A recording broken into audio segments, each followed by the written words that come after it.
Ibrahim Traoré's $2 billion mall changed everything about Burkina Faso. In the heart of West Africa, a massive story is making the rounds. It's the kind of story that gets whispered in markets, debated in comment sections, and shared across the globe. It's a story of glass, steel, and an ambition so huge it seems almost unbelievable. They're calling it Ibrahim Traoré's $2 billion mall, a megastructure so advanced, so bold, that it's supposedly reshaping a nation all by itself. This isn't just any old building, according to the legend. It's an architectural marvel, a monument to a new era of African self-reliance. The story goes that it spans 15 acres in Ouagadougou, a symphony of polished marble and futuristic design, bringing together over 300 international and local brands. Its sweeping glass facades are said to reflect the golden Sahel sun, a beacon of prosperity for everyone to see. And this building isn't just built, it's smart. It's supposedly packed with state-of-the-art, solar-powered systems, a defiant move towards energy independence. The narrative is incredibly detailed, talking about intelligent climate control that adapts to the desert heat and smart security systems that would rival any tech hub in the world. At the heart of this legend is a promise. The tale includes a high-tech innovation center, buzzing with the energy of young minds, offering free education in coding and app development to create a new generation of Burkinabe tech entrepreneurs. This mythical mall isn't just for shopping, it's a social hub with modern cinemas, game arcades, and even a small amusement park. The economic impact in this story is just as massive. People talk about hundreds of construction jobs, and now that it's supposedly open, over 300 permanent jobs in retail and hospitality. It's a story where local artisans get prime retail space, where the nation's cotton and shea butter are showcased with pride. Some even tie it to projections of 8% annual economic growth for decades to come. It's a stunning, powerful, and inspiring story. A story of a nation rising, of a leader delivering a dream in glass and steel. But it has one giant problem. It's not real. You've probably seen the headlines and the flashy renderings. But the truth is, this story isn't about a mall at all. It's about something far more strategic and revolutionary. A revolution is happening in West Africa, but it's not being built with glass and steel for shopping. It's being built with gold, sun, and soil for the future of an entire nation. The megastructures are real. The ambition is real. The shock to the world is real. But it's not because of a shopping center. Today, we uncover the real story, the real projects, and the real vision that is transforming Burkina Faso from the ground up. To get what's really happening in Burkina Faso, you have to understand the philosophy of the man at the center of it all, Captain Ibrahim Traoré. His rise to power wasn't just about grabbing the controls, it was about kickstarting a fundamental shift in thinking. Traoré's doctrine is all about one thing: absolute sovereignty. Not just political, but economic, cultural, and resource sovereignty. His public statements tell you everything you need to know. He has openly slammed the usual models of international aid and loans from groups like the IMF and the World Bank, calling them tools of dependency. His famous line, "Africa doesn't need the World Bank," isn't just talk, it's a mission statement. This is a leader who believes that a nation sitting on a golden bowl shouldn't have to beg. This way of thinking is a direct callback to one of Burkina Faso's most legendary figures, Thomas Sankara, who championed self-reliance and anti-imperialism. Traoré is, in many ways, relighting Sankara's revolutionary fire for the 21st century. The core of this vision is simple: Burkina Faso's wealth must be used to develop Burkina Faso. For decades, the country has been stuck in a neocolonial trap. Raw materials get dug up and shipped out for pennies on the dollar, only to be processed abroad and sold back as expensive finished goods. That's the cycle Traoré is determined to smash. He's made it clear the nation must stop refining its resources abroad and instead build the factories to do it at home, to finally know the true value of what comes from its own soil. This isn't about shutting off from the world. It's about building strength from within to engage with the world on equal footing. It's a new social contract. In a hugely symbolic move, Traoré's government reportedly slashed the salaries of government ministers while boosting those of civil servants, a clear message about who the government really serves. His focus is on the basics: food security, energy independence, industrialization, and security. He gets it. A nation that can't feed, power, or defend itself can never be truly free. So, while the internet was obsessed with a luxury mall, it was missing the bigger picture. The mall was a powerful online symbol because it stood for prosperity, but it was a symbol of consumerism. Traoré's real vision is all about production. Why build a food court when you can build a food processing plant that guarantees national food security? Why use solar panels to power a luxury shop when you can use them to power the entire national grid? The real shock isn't the desire to build something massive. The real shock is the ambition to fundamentally rewire the nation's economic DNA. It's the audacity to believe that Burkina Faso can achieve what few thought possible: true self-sufficiency. The projects born from this vision aren't just symbols of wealth, they're the engines designed to create it. And these are the real megastructures of this revolution. While the world was daydreaming about a fictional mall, the first real cornerstone of Burkina Faso's new economy was being laid. It wasn't a retail center, it was a fortress of economic independence. On November 23, 2023, Captain Ibrahim Traoré launched the construction of the nation's first-ever national gold refinery. This project is probably the single most important economic move in the country's modern history, and it perfectly sums up the Traoré doctrine. For years, Burkina Faso has been one of Africa's top gold producers. The mining sector is a giant, making up a huge chunk of the country's GDP and exports. But it was always the same old story: raw, unrefined gold was shipped off to be processed in Switzerland or South Africa. Burkina Faso was selling its most valuable resource in its cheapest form, losing all the extra value added during refining. The nation had gold, but it never knew its true final worth. The National Gold Refinery is designed to stop this economic bleeding for good. And this is no small operation.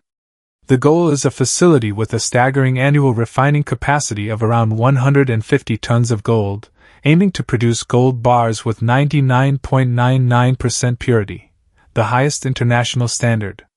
This is a direct challenge to the old system. The message couldn't be clearer. We will no longer be refining our gold abroad, a statement from the president's office declared. And we will know what the real value of the raw gold that comes out of our mines is. The strategic logic is undeniable. First, it lets Burkina Faso capture the full value of its main natural resource, dramatically boosting national revenue. That capital can then fund other projects without taking on foreign debt. Second, it gives the government control over its own gold reserves. Refining locally allows the state to build its own strategic reserves, a key step for backing its currency and gaining monetary stability, especially with all the talk about moving away from the CFA franc. The construction, located in Ouagadougou, is a partnership with a local company, Marina Gold, showing a commitment to using domestic companies. The plan goes beyond just the refinery, including a jewelry store and a new headquarters for the state body overseeing precious metals.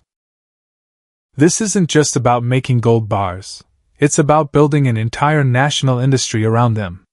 The human impact is central, with the project projected to create 100 direct jobs and an incredible 5,000 indirect ones. However, it's a rocky road. Reports in late 2024 suggested that construction had stalled, raising questions about the timeline and the contractor's ability to deliver.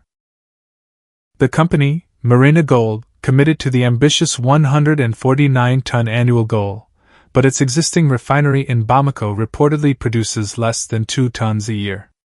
That highlights a potential gap between the grand vision and the reality of execution. Despite the hurdles, the vision is rock solid. The gold refinery is more than a factory. It's a declaration of independence. It's the real-world answer to the beggars with golden bowls metaphor. By building this refinery, Burkina Faso isn't just building a structure, it's forging a new crown from its own gold, on its own terms. A nation's ambition can only go as far as its power grid. Industry, technology, a better quality of life, it all runs on electricity. For too long, Burkina Faso has struggled with energy poverty, relying on expensive, imported fossil fuels. Recognizing this, the second pillar of the country's transformation is a massive push for energy independence, built on its most abundant resource, the sun. While the myth of a solar-powered mall was cool, the reality is a far bigger and more important national strategy. The government is chasing a whole portfolio of solar projects designed to completely change the country's energy sources, cut costs, and bring power to millions. A key example is the Daduga solar power plant in the west. In July 2025, it secured €6 million in financing from the Sustainable Energy Fund for Africa. This 18-megawatt plant is part of the wider Desert to Power initiative, a huge plan to turn the Sahel into the world's largest solar zone. It follows the successful launch of another 24-megawatt solar plant in Zeno in 2023. And near the new international airport in Dansin, another 25-megawatt solar plant is planned, this time with a high-capacity battery storage system. A game-changer that provides stable power even when the sun isn't shining. In December 2023, the country also fired up what was then its largest solar station near Bobo-Dioulasso, the 38-megawatt Kodini plant, which is expected to cut carbon emissions by 41,000 tons a year. But it's not just about giant power plants. The strategy also focuses on local industry. The government has launched the renovation of its first solar panel production plant, Faso Energy. This $18.33 million project aims to bring a long-dead factory back to life. Once it's running, the plant will not only produce panels but also manufacture 5,500 solar kits annually for rural communities. Think about that, Burkina Faso won't just be generating solar power. It'll be manufacturing the tools to do so, creating another layer of industrial strength and skilled jobs for over 500 workers. The goal is to dramatically raise the national electrification rate from its painfully low levels. Only about 20% of rural households have electricity. One $200 million project aims to install 500,000 solar home systems in villages, with the target of boosting the overall rate from 21% to 65% by 2027. And the vision goes even further. In what might be its boldest move yet, Burkina Faso signed an agreement with Russia's Rosatom in July 2023 to explore building a nuclear power plant. This is a long-term, multi-billion-dollar dream. The hope is that it could one day supply a massive, stable source of power, not just for Burkina Faso, but enough to export to neighbors like Mali and Niger. The plan even includes a nuclear technology academy to train thousands of Burkinabe engineers, ensuring the nation owns the knowledge, not just the hardware. This multi-part energy strategy, big solar farms, local solar kits, domestic manufacturing, and a long-term nuclear vision, is the true engine of the revolution. It's the foundation for factories, for lit-up schools, and for a modern economy. That's a lot more powerful than a solar-powered mall. A nation that can't feed its people will always be at the mercy of others. That simple truth is the third pillar of Ibrahim Traoré's strategy. The focus on agriculture isn't just about growing more food, it's a revolutionary act aimed at achieving food self-sufficiency and breaking the chains of dependency by shifting from raw production to industrial processing. For decades, farming has been the backbone of the economy but has been a story of wasted potential. Farmers worked hard, but without modern equipment and processing plants, much of their harvests rotted, while the country spent a fortune importing processed foods it could have made itself. Traoré's government has declared war on this problem with a series of ambitious agro-industrial projects. One of the most talked about examples is the country's first locally funded tomato processing factory. Costing $12 million, this plant is a huge step. For years, Burkina Faso grew tons of tomatoes, but a huge amount would spoil. Meanwhile, the country imported massive amounts of tomato paste. The new factory in Bobo-Dioulasso is designed to process 100 tons of tomatoes a day. The economic ripple effect is huge. It's projected to create over 10,000 jobs along the value chain, from farmers who now have a guaranteed buyer to factory workers and distributors. This model is being copied across other key sectors. Burkina Faso is Africa's top cotton producer, yet it has historically exported raw cotton only to import finished clothes. To fix this, the government is reviving the textile industry. Military school uniforms are now made from 100% local cotton. A new cashew processing plant is also in the works, with job creation estimates ranging from 20,000 to 50,000. To back up this industrial dream, the government is investing at the farm level. The Agro-Pastoral Offensive is a program to modernize farming itself, distributing hundreds of tractors, tillers, and motorcycles, along with thousands of tons of subsidized high-yield seeds and fertilizers. It's about systematically upgrading the whole agricultural system to feed the new factories. On top of that, a new animal feed mill with a capacity of 100 tons per day has been launched. This state-of-the-art factory processes local crops like maize and soy into affordable, high-quality feed, strengthening the entire livestock economy. The early results of this push are reportedly promising. Between 2022 and 2024, tomato production is said to have climbed from 315,000 to 360,000 metric tons, with staples like millet and rice also seeing big gains. The ultimate goal is to achieve 80 to 85% food self-sufficiency, a target that would protect the nation from global food price spikes and instability. This agricultural revolution is maybe the most direct and impactful part of Traoré's vision. It's not some distant megaproject, it's a change people can feel in villages and on farms. It promises better incomes, jobs for young people, and affordable food for families. This is the real way to support local vendors, not with a small spot in a mall, but by reorienting the entire national economy to serve them. Megaprojects can be measured in megawatts and dollars, but their real success is measured in human lives. The gold refineries, solar plants, and food factories aren't just monuments to ambition, they are engines of human development, designed to deliver real opportunities and a new sense of dignity. This transformation is ultimately about jobs, skills, and hope. The most immediate impact is employment. The sheer scale of these projects creates jobs at every level. The National Gold Refinery alone promises over 5,000 direct and indirect jobs. A new cement factory is set to create over 1,000. The renovated solar panel factory will employ over 500 people. The tomato factory, the cashew plant, each one brings hundreds, if not thousands, of job opportunities. These aren't just statistics. They're thousands of families with stable incomes and thousands of young people with a path forward. But it's about more than just job numbers. It's about building a skilled workforce. The plan for a nuclear technology academy aims to train 2,000 Burkinabe engineers, creating a domestic talent pool to manage the country's most advanced tech. The government is also investing in vocational centers focused on modern skills like AI and robotics, and agricultural programs are training 8,000 young people. This is a strategic investment in people, ensuring they aren't just laborers in this new economy, but its leaders and innovators. The focus on education is deep.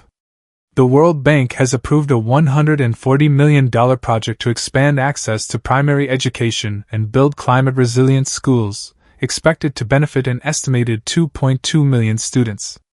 It's foundational work to ensure the next generation is ready. There's also a clear emphasis on improving daily life.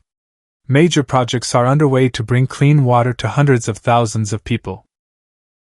In healthcare, new university hospital centers are being built, like the 500-bed facility in Pala, which will feature advanced capabilities including a significant neurosurgery unit, reducing the need for citizens to travel abroad for care. There's even a new mega-hospital focused on geriatric care, showing a holistic vision for society. This is the human side of the revolution. It's the farmer who can sell his entire tomato harvest. It's the young woman who gets a job as a technician at a solar plant. It's the child who can study at night thanks to a solar lamp. It's the family that gets clean drinking water for the first time. The legend of the $2 billion mall told a story of a few hundred retail jobs. The reality of these projects is a story of tens of thousands of sustainable livelihoods. It's a story of building not just an economy, but a society where prosperity is shared. We started with a story that has fascinated millions, Ibrahim Traoré's $2 billion mall. A story of shocking ambition and futuristic consumerism. It's a powerful story because it taps into a deep desire to see African nations' project success. But the truth is infinitely more powerful. The real shock to the world isn't a building of glass and steel. The real shock is the quiet, methodical, and fiercely determined revolution unfolding across Burkina Faso. The shock is a leader who turns away from the easy path of foreign loans and takes the hard road of self-reliance. The shock is a nation that decides to stop exporting its raw wealth and starts building the factories to refine it at home. The shock is a government that puts food security over food courts and national production over foreign consumption. The mall myth was a symbol of prosperity. The reality of the gold refinery, the solar plants, and the tomato factories is the engine of prosperity. The mall was a story about a few hundred jobs. The reality is a story about tens of thousands of jobs and a skilled workforce for generations. The mall was a top-down fantasy. The reality is a bottom-up strategy for building a strong, independent nation. This is what really unnerves the old world order. It's not the idea of a developing nation having a fancy building. It's the idea of a developing nation no longer needing to ask for permission. It's a country taking direct control of its resources, building its own industries, feeding its own people, and powering its own future. That's a blueprint that challenges the economic relationships that have defined the world for centuries. The story of Burkina Faso under Ibrahim Traoré is still being written. It faces huge challenges: regional insecurity, global politics, and the sheer difficulty of pulling off such ambitious projects, as the reported delays at the gold refinery show. Success is not guaranteed. But the vision is clear, the ambition is real, and the work has begun. The world was shocked by a $2 billion myth.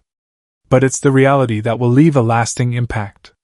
The reality of a nation that dared to believe in itself and build its future with its own hands, from its own soil. That is a story far more valuable than any mall, and its echoes will inspire a continent and challenge the world. If you believe in this vision of a self-reliant Africa, if this story of real progress has inspired you, then please help us share it. The fictional mall story spread like wildfire. Let's make the true story of empowerment and sovereignty spread even further. Like this video, subscribe for more stories that matter, and share this with your friends and family. Let's show the world the real transformation happening in Burkina Faso. Let's change the conversation together. Thanks for watching.